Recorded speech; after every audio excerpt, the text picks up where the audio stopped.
Hello, hello, hello. Happy Monday. Today is the day for us to talk about the conscious parent. Hello, Felicia. Thanks for joining. Hello, Al Brody. Hello, Jay Chase. Hello, Brian. Hello, Kalandra. Thanks, you guys, for joining. Hello, Funk Master. Thanks for joining. Yeah, thanks, Funk Master, for popping in today. Oh, look at the cutie. Yeah, it's my little guy when he was younger. Hello, Sonia's dad. Hi, Jordan. Hi, Funk Master. Hello, I'm so glad you guys are here. Hi, A.L. Brody. Hello. Thanks so much for sharing, you guys. You take a moment right now, and please do share this broadcast with your followers. You can share it on Twitter, Facebook, and of course you can invite all of your friends here on Periscope. Hello, let me just turn this around. Hello everyone, how are you? Happy Monday. Hi Adrian. Oh gosh, you got on here. I love you. I love you too, babe. Thanks so much for joining in. Hello, Love Life. You guys, we are going to talk all about the conscious parent. Can you believe it? We are actually already on chapter 8. Hello, Jay Chase. Happy Monday evening to you too. I'm so glad you guys are here. You have no idea. I'm so excited to talk about this chapter. This is I feel like a really interesting chapter. Yes. BellaandTheBabe.com/join. Thank you so much, Sonia's dad, for popping that in for me. Hi, Ayala055. Thank you for joining.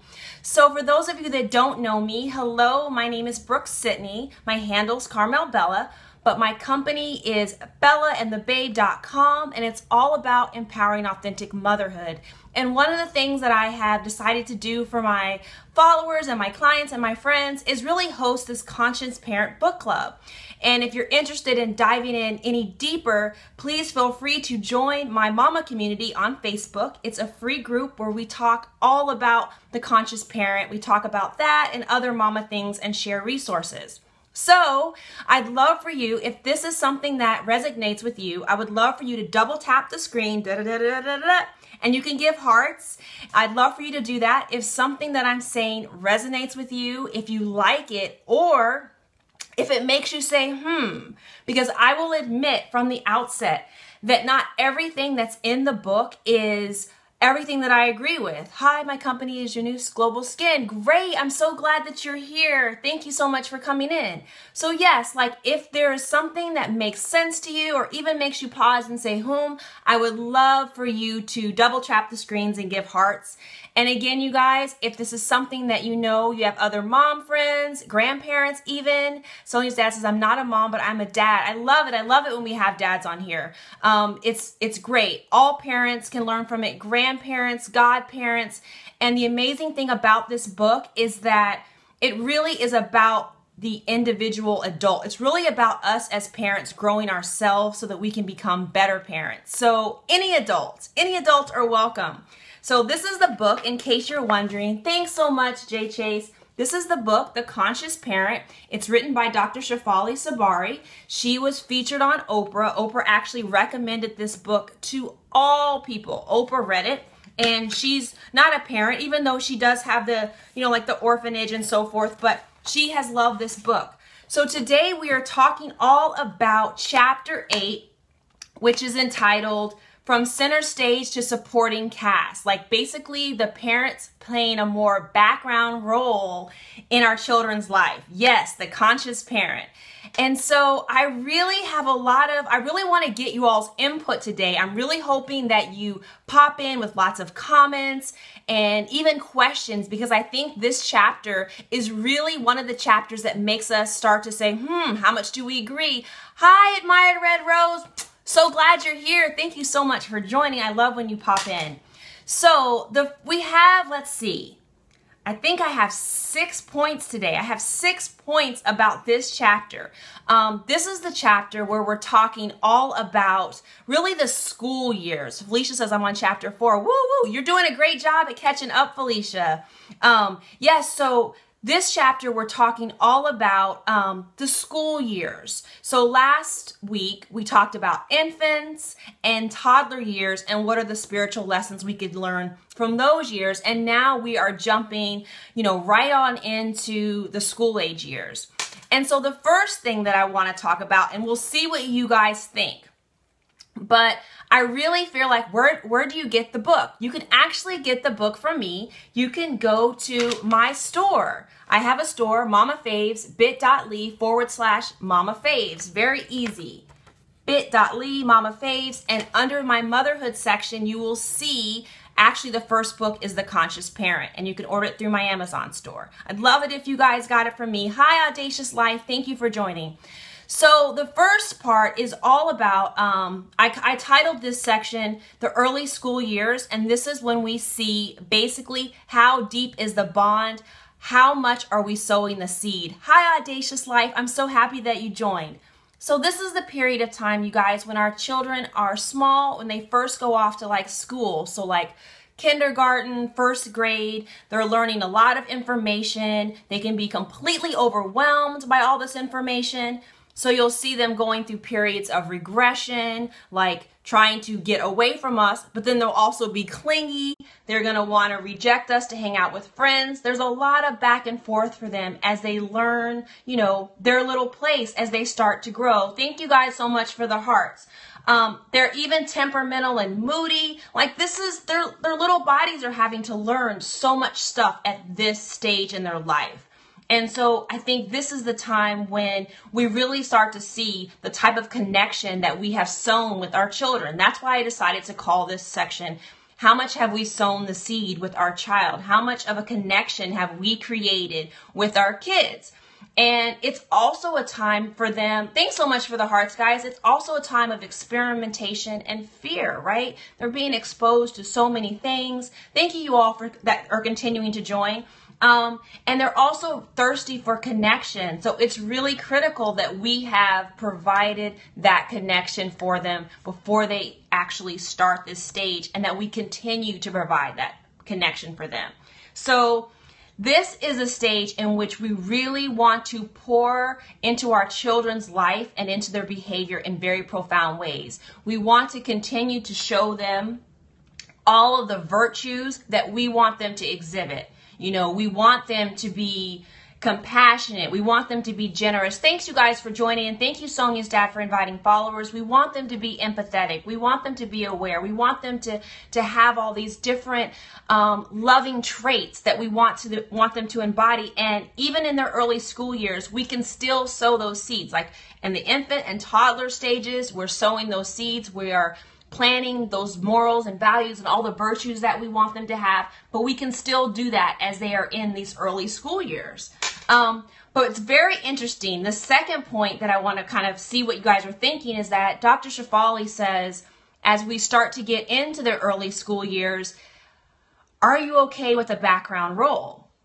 You know, she was saying in this chapter, which is so interesting, that if you're a wise parent, you fulfill the background role of offering this grounded perspective as your child, you know, goes off and begins to go to school, because now you're forced to interact with your children's teachers, with their school, with other parents that your children now are being involved in, you know, and so you are still continuing to contour their wholeness and who they are, helping to shape and to guide them. But there's starting to be some limits, right, as to how much we can shape and we involve. And so this is the stage of development where our children really first spread their wings. Thank you so much, for Kalandra, for sharing this.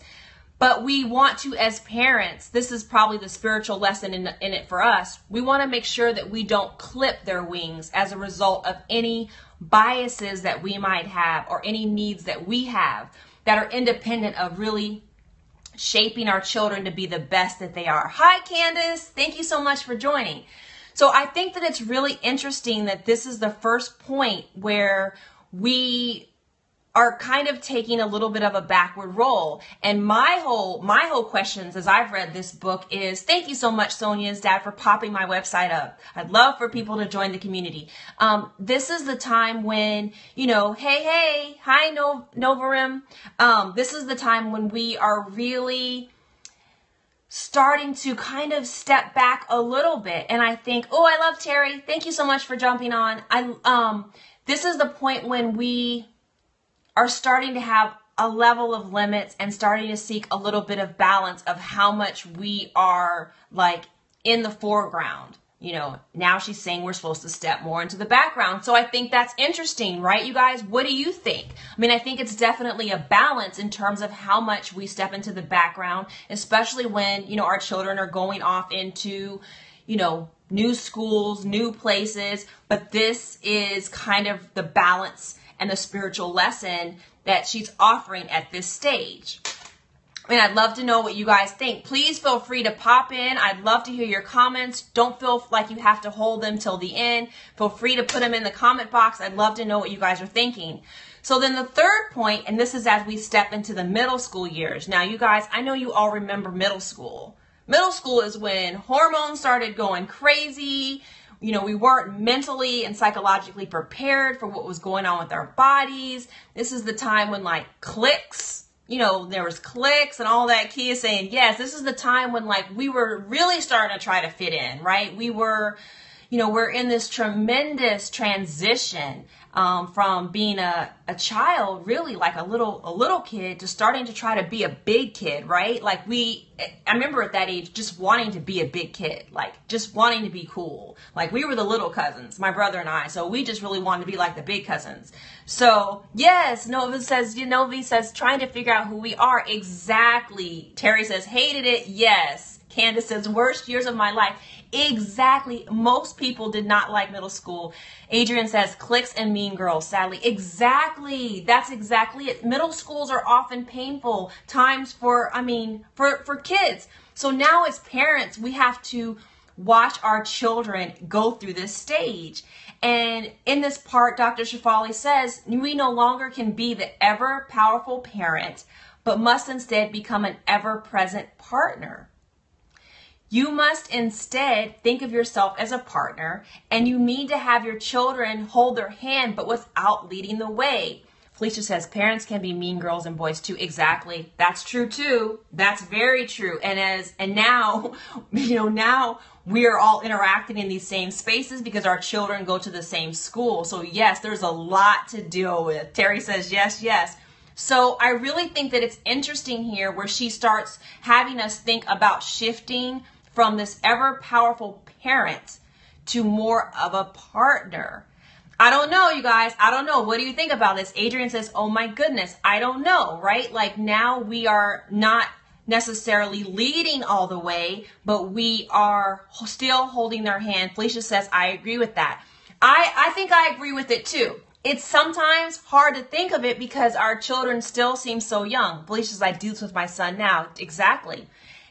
So I really think, for me, my big thoughts here were that I think it's really about striking a balance between being there and then supporting them while allowing them to grow. Like the question then becomes, how much space do we give them? Because our children still need guidance, right? They still need us to hold their hand. They still need us to be there. They still need us to support them in the hard time, but without controlling them.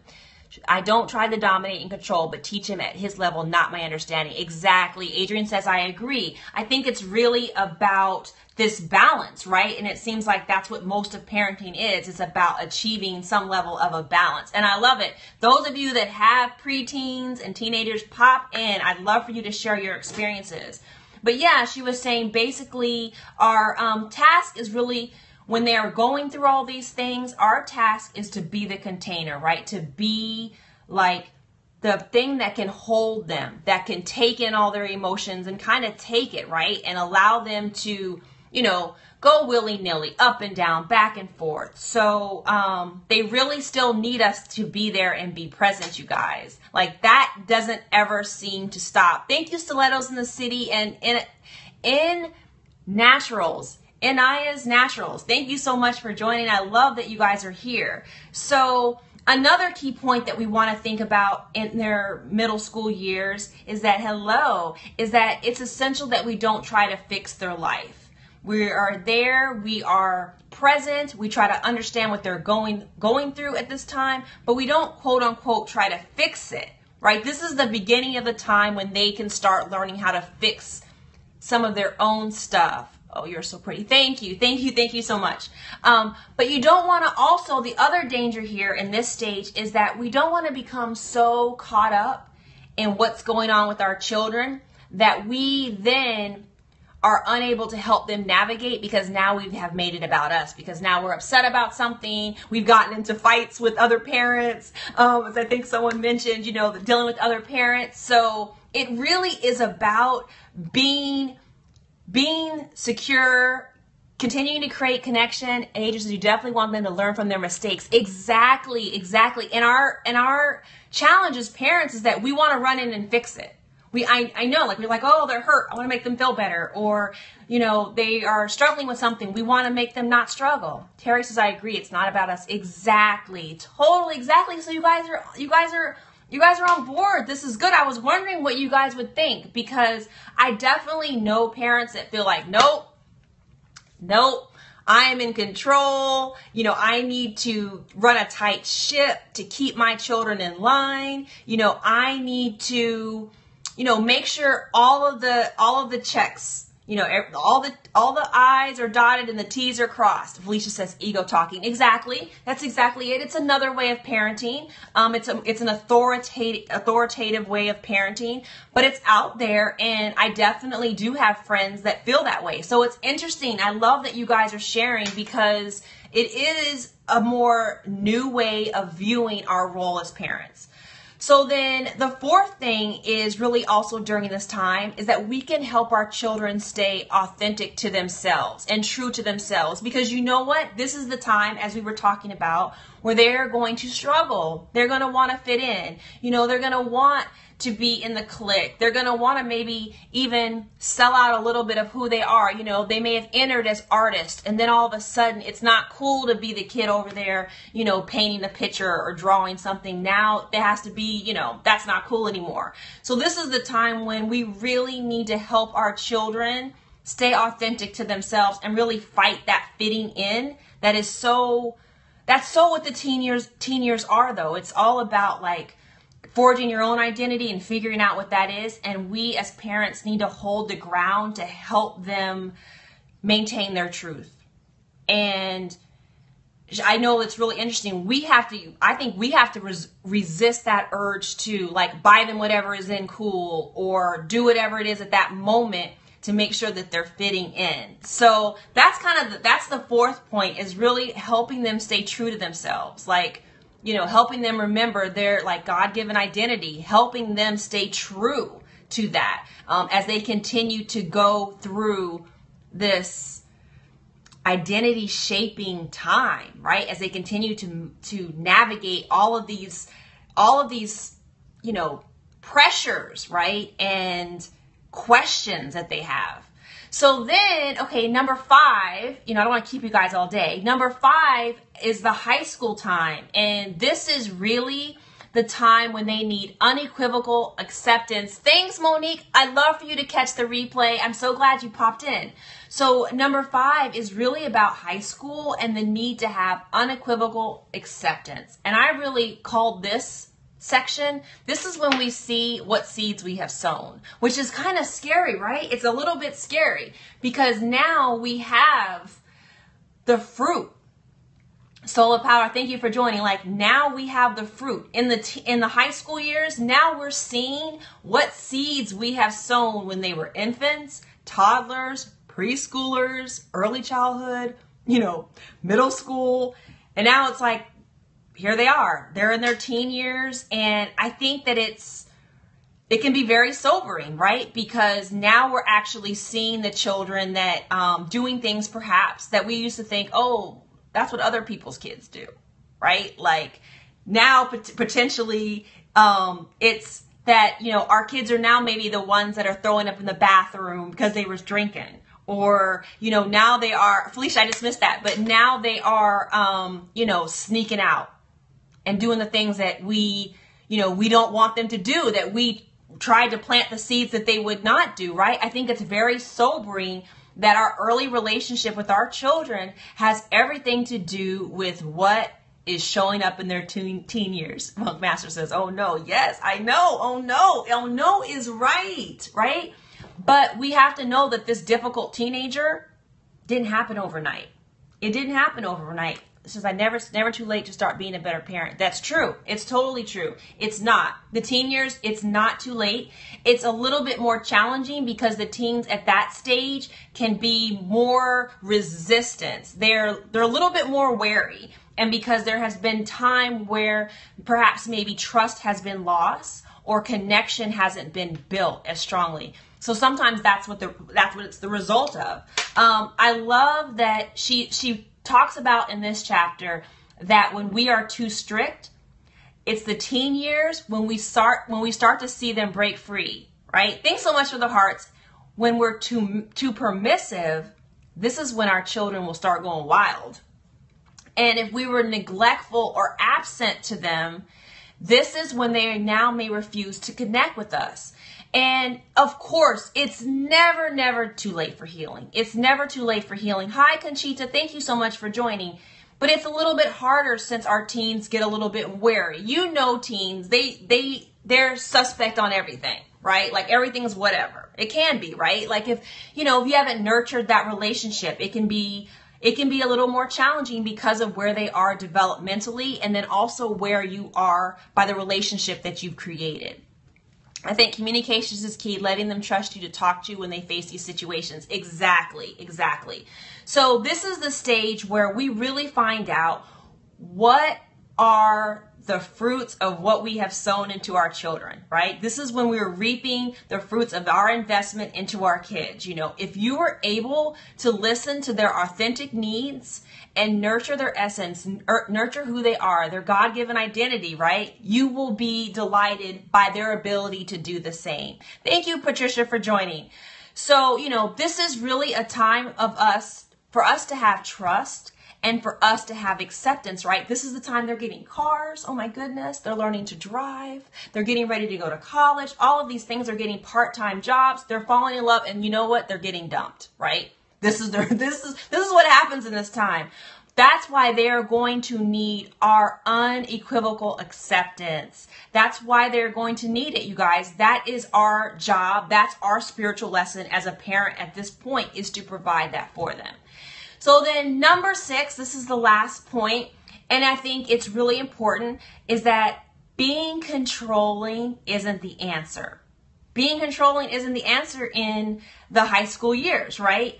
Now, I know at this point in time, we might have some teens that will tempt us to want to control them, right? Like they may do things where we're like, nope, we got to get in, lock them in their room, never going anywhere, no car privileges, all of that, but now it's honestly, Dr. Shefali is saying, it's the time for our children to really manifest all that we have taught them and to show the morals and values we've instilled in them. Terry says you can't control them at this point. Exactly. That is exactly her point. That's exactly her point. She's saying that time has come and gone. That time has come and gone. And she's saying that we need to resist the urge of our ego to be about control. Being controlling isn't the answer. You sow the seeds for how you want them to behave way before. Exactly, Conchita. Exactly, Conchita. That's exactly it. That's exactly it. That's what we were talking about earlier. Yes, there's a period of development where they are very open to it. They are seeking it. They are longing for it. That connection, that authenticity, that presence to them. I mean, they always want it, but when they're very small, they need it. They need it. That's what we're building. That's their foundation. Ella Jones says, it will only push your child away if you try to control them. Exactly. That's exactly what she's saying. At this point, we need to let our children make their own choices. Even if we fear that the choices they make may be detrimental for them. You're talking about the book. If you guys want the book, you can go to my store, Mama Faves, which is bit.ly/Mama Faves, and look under motherhood books, and The Conscious Parent is right there. I'd love for you to grab the book and then hop into the book club. Okay? And the book club, I tried to make the link simple. It's bit.ly/CP book club. Or you can go to my website. You can go to bellaandthebabe.com and then go to the Mama Read section. And you'll be prompted to join different things. I'd love for you all to head over there. But really, what she's saying in this last point, and this is the kind of the last point, is that we have to resist the urge to control. We have to resist the urge to control because really that time has come to a close. And then show it again, please. Okay, so if you'd like the book, I'd love for you to go to Mama Faves, and that's bit.ly/Mama Faves, and you can see in there, you'll be put right into my store, and you'll see the motherhood section for the reads, for the book section, and Conscious Parent is the first book listed. And then if you're interested in joining my book club and the mama community, bit.ly/CP book club. That's for Conscious Parent Book Club. But if you go to bellaandthebabe.com, my site, it's all there. You're so welcome, Conchita. Thank you, Candace, for sharing. I'd love to have you guys in there. And so we can talk more about it. I love this. Yes, and all the past chapters are reviewed. Thank you, Felicia. So anyway, this last section is really just about resisting the urge to control and instead seeking to be more in a place of accepting, right? And instead of responding with control or dogmatism, which will push them away, we really want to accept them. The less rigid we are, the more likely they're going to maintain a relationship with us. Concita. Love it. Concita. Yay. Thanks. Thank you for that. So, yes, I mean, that's really it. During it, the key spiritual lesson in this last part is that we must reorient ourselves as parents to being more like true kinship and partnership and focus on trust and acceptance, you guys. Because we don't want to shut our children out. We want them to feel respected, like we're respecting their growth, and we're respecting their privacy, and that, we're treating them as growing people that are growing into adults, right? And so we do this by balancing, right? How much space we give and relinquishing a lot of that initial control that we have, right? So, I love it. And she says that we should exude this total and unconditional acceptance in all our conversations with our children and our interactions with them. Our presence should exude that. And that's when they will keep coming to us because they feel safe. They feel like we are that anchor, right? That's what we want to be, that anchor, I feel like, for our children, so they can always continue coming back to us. So, kind of as a final thought, I would just urge us all to think back on any time, both as a teenager in your life, and reflect upon what you think perhaps was missing. I know some of you have actually been so kind as to post in the comments some of the, your thoughts when you were a teenager. I would love it if you would think about, just for yourself, especially those of you that are parents, what did you feel was missing from your parents in terms of support during this time? Or perhaps your parents did it exactly right. But it's really great if we can think about these things as we go forward into our parents, right? Have presence. Yes. What do we wish to bring forward into our own parenting, and what do we wish to leave behind? What about these spiritual lessons that we've talked about today from the conscious parent? What can we learn? What can help us grow? What can help us grow? And I think that, as I say, a lot of people think consciousness, it means, something really I don't think it does. It's really just as simple as awareness, right? Being aware of what we are bringing to our parenting relationship, our relationship with our children. That's really the key. It's just about being aware. And we have the opportunity to give our children all the morals and values and everything that we want, but we have to sow the seeds, and we have to sow it at the right time, right? So that's it, you guys. Any questions? Felicia says, not just parenting either, but relationships with our partners. Hi, Vince. Hello. Thank you for joining. Yes, Felicia, that's so true. That's so true. That's why the book is... I think that's another reason why Oprah recommended this book so highly, is because of the fact that everyone can benefit from it, because it really helps us look at what's going on inside of us, what's going on with our emotions, how we're thinking, so that we don't put them onto everyone else. Hello, Vince. I'm great. I hope you're well. So yes, you guys. So today we really learned about really the key facts are thinking about the seeds that you're sowing so that your children can reap really great fruits when they get older, especially in their teen years. And we really want to focus on trust and acceptance. I'm really so glad that you guys are jumping in and really enjoying the Conscious Parent. Thanks, Felicia. I think you said you're on chapter 4. You're doing amazing. And you guys, like even this chapter was totally short, but this is the book where you can jump in at any time. You can jump in at any time. Also bought the book Out of Control. Yes, that's also a great book. Terry says, good job, babe. Thank you, Terry, for jumping on. I love it. I love it. I love it. I love you guys. So again, if you are interested in learning more about the book club, you can feel free to go to bellandthebabe.com/join. The shortcut way is bit.ly/CP book club if you're interested in joining. And if you don't have the book yet, then you have to get it from me, Mama Faves. Get it from my store. My store is called Mama Faves. And you can get to it easily at bit.ly Mama Faves. Very easy. Yes, Vit, you missed it. Please catch the replay. So anyway, I love you guys. I'm going to take off. And I'm wishing you all a great week. Happy Monday. Thank you again for joining me tonight. And learning even more about the Conscious Parent and sharing your thoughts. I love hearing you all's thoughts. So take care. Have an awesome Monday, and I will talk with you all soon. Bye.